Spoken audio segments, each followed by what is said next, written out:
समूचा सच बहुत पारदर्शी होके हमेशा ही नजर आएगा। इसीलिए हमने एक सवाल पूछा था कि दरअसल कौन सबसे लोकप्रिय है दिल्ली में मुख्यमंत्री पद को लेकर।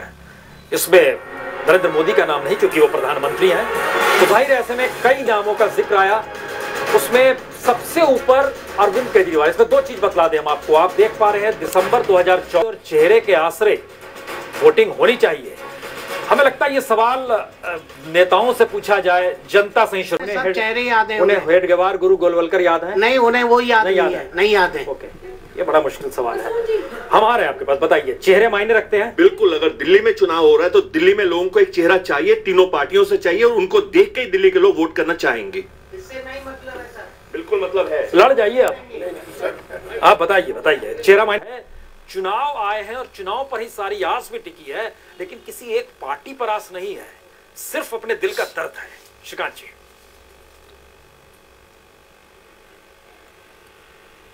बचाने की कोशिश की है, सीबीआई अपना काम कर रही है, जांच चल रही है, पर घूम के प्रश्न वही आता है कि कब तक हम इस पे पॉलिटिक्स करते रहेंगे। न्याय जिनको मिलना चाहिए, जांच जल्दी पूरी होनी चाहिए, ये मैं कहना चाहता हूँ। जी, आप कुछ कहना चाह रहे हैं? सौरभ बार बता रहे हैं, बोलिए। मैं ये बता रहा हूँ कि 1984 के दंगों को आज 30 साल से भी ज्यादा हो गए। सुने जी, मैं ये कहना चाह रहा हूँ कि 1984 के सिख दंगों को आज 30 साल से भी ज्यादा होने लगे। कांग्रेस की सरकार भी रही, भाजपा की सरकार भी रही, दिल्ली में भी रही, केंद्र में भी रही, मगर 30 साल में किसी ने इसके अंदर कुछ नहीं किया। हमारी सरकार, ये एक ऐसा मुद्दा है जिसको लेकर यहां पर लोगों की एक राय है कि 30 बरस हो गए फिर भी आप बोलते हैं जांच चल रही है। दूसरा सवाल यह है कि मुआवजा कोई न्याय की बात नहीं है, वो एक प्रतीकात्मक है। तीसरा सवाल है दोनों बेवकूफ बना रहे हैं जनता को। ये उलझन है, लेकिन चुनाव इसीलिए होता है कि रास्ता निकल जाए। हम ब्रेक ले रहे हैं, ब्रेक के बाद बताएंगे आपको दरअसल इस ओपिनियन पोल की राय है क्या, किसकी सरकार बनने वाली है दिल्ली में अगर आज चुनाव हो जाए तो। ब्रेक के बाद।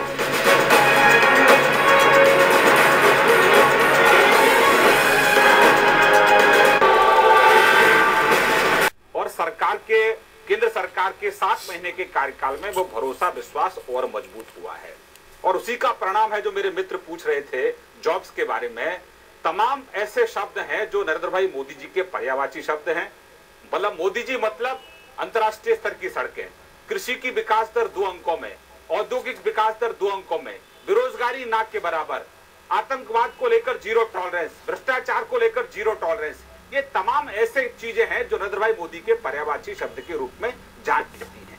और इसीलिए मैंने पहले भी आपसे कहा था कि जो कहा वो करके दिखाया। महंगाई जब हम आए थे 26 मई को जब वोट ली थी तब आसमान पर थी, आज जमीन पर है। 10 साल में कांग्रेस के कुशासन और भ्रष्टाचार की वजह से दुनिया के अंदर भारत की छवि को खराब किया था। माननीय मोदी जी ने उस भारत की छवि को सुधारने का काम किया, अच्छा करने का काम किया है, और उसी का परिणाम है कि मेक इन इंडिया के लिए दुनिया के वो तमाम देश यहाँ निवेश करने को तैयार हैं जो हमसे मित्रता भी नहीं करना चाहते थे। तो ये लीडरशिप का परिणाम है। जहां तक आप चेहरे की बात कर रहे हैं, भारतीय जनता पार्टी में करोड़ों ऐसे कार्यकर्ता हैं जिस पर भी राष्ट्रीय नेतृत्व भरोसा व्यक्त करता है। वो कमल की तरह खिलता है, वो सूरज की तरह चमकता है। तमाम उदाहरण मैं आपके सामने दे सकता हूं।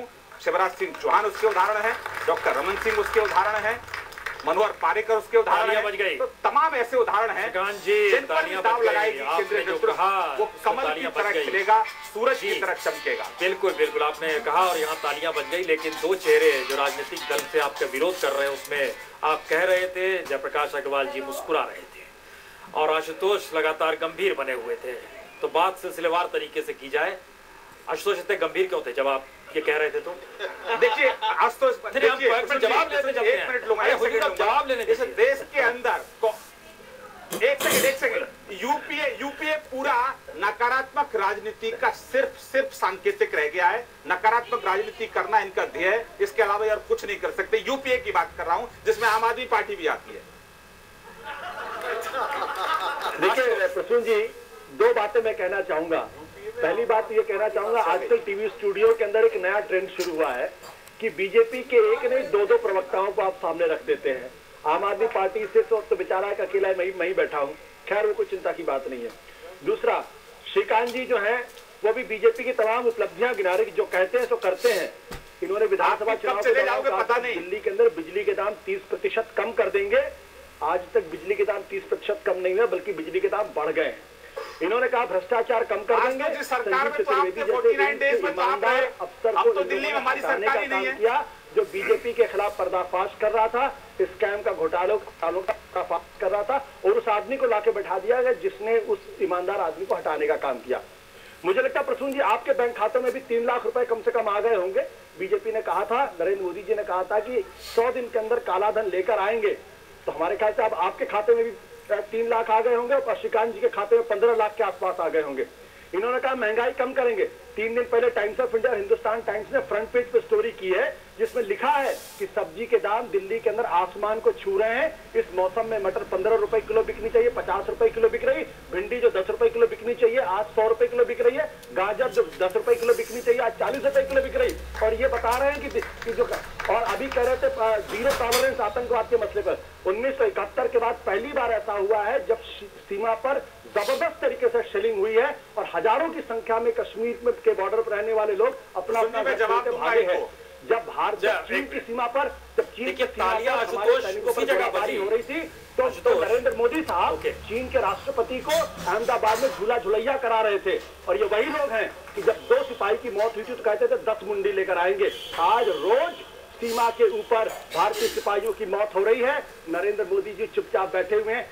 ये जो कहते हैं हम जरा हम इस बहस में किया अगर यही कई मुद्दे एक दूसरे के खिलाफ खड़े हो गए। आपने जैसे ही महंगाई का जिक्र किया यहाँ तमाम महिलाएं ने पुरुषों ने तालियां बजाई। इसका मतलब एक महंगाई को लेकर एक असहमति यहाँ पर लोगों के भीतर है कि महंगाई पर नहीं। हमारे आ रहे हैं आपके पास भी आएंगे श्रीकांत जी, लेकिन जयप्रकाश जी आप मुस्कुरा भी रहे थे, आप सीरियस भी आप हो गए। क्या कांग्रेस को कहीं लगता है कि इस दौड़ में वो वाकई उसकी मौजूदगी है, या जिसका जिक्र आप कर रहे थे कि हमने बहुत कुछ किया आजादी के बाद, जनता जब समझे कि संभलेगी तब हमारे पास आएगी, कुछ ऐसा भाव है? श्रीकांत जी जब बोल रहे थे तो मैं उस झूठ को बहुत आराम से सुन रहा था और इसलिए मुस्कुरा रहा था। लड़ाई करने की कोई गुंजाइश नहीं है। मैं तो हाथापाई भी नहीं कर सकता, बूढ़ा आदमी हूँ। मैं ये कह रहा हूँ कि आपने ये कहा जो प्रधानमंत्री जो बोलता है उसका मकसद होता है।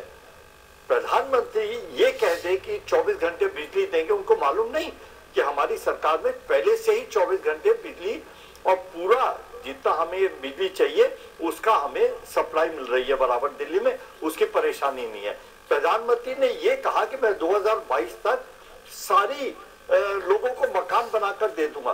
क्या उसका उदाहरण मुझे गुजरात में दे सकते हैं? वो क्या वह कोई झुग्गी नहीं है? मध्य प्रदेश में दे सकते हैं जहाँ 3 बार उनकी सरकार रह गई, राजस्थान में दे सकते हैं। प्रधानमंत्री के स्तर पे बोलने वाला कोई व्यक्ति अगर झूठ बोलता हो या छोटी बात करता हो तो माफ करना, वो एक बहुत बड़ी गिरावट होगी। और यही कारण है, आप कोई प्रवक्ता देख लो भारतीय जनता पार्टी का, वो ये नहीं कहता हम ये काम करेंगे, मोदी जी को वोट दे दो, मोदी जी आएंगे वो करेंगे। मैं ये नहीं समझा कि आप किस फॉर्मूले के साथ चुनाव में जा रहे हैं। आप व्यक्तिवाद का विरोध करते हैं और एक व्यक्ति का नाम लेकर पूरा चुनाव लड़ रहे हैं। जिस व्यक्ति का नाम लेते हैं वो अपनी पार्लियामेंट्री सीट में जो 7 कैंट की सीटें थी 7 हार गए, उनके राजनाथ सिंह के यहाँ जो सीटें थी वो हार गए, आगरे में तो हार गए। तो बात ये है क्या मॉडल दिल्ली को चाहिए? 1 साल खराब हो गया, 15 साल की तरक्की यहाँ आकर रुक गई। और मुझे बिल्कुल विश्वास है कि भारतीय जनता पार्टी कोई काम नहीं कर सकती। और वही मैं आप पार्टी के लिए कहता हूँ, हमने आप पार्टी को मौका दिया था कि आप सरकार बनाएं, सरकार चलाएं, हम आपका अरे अब आप पुराने जख्मों को ना कुरेद दिए, हम वहाँ कहाँ फंसे? अब एक मिनट पुराने जख्मों को ना कुरेद दिए, हम जरा लोगों को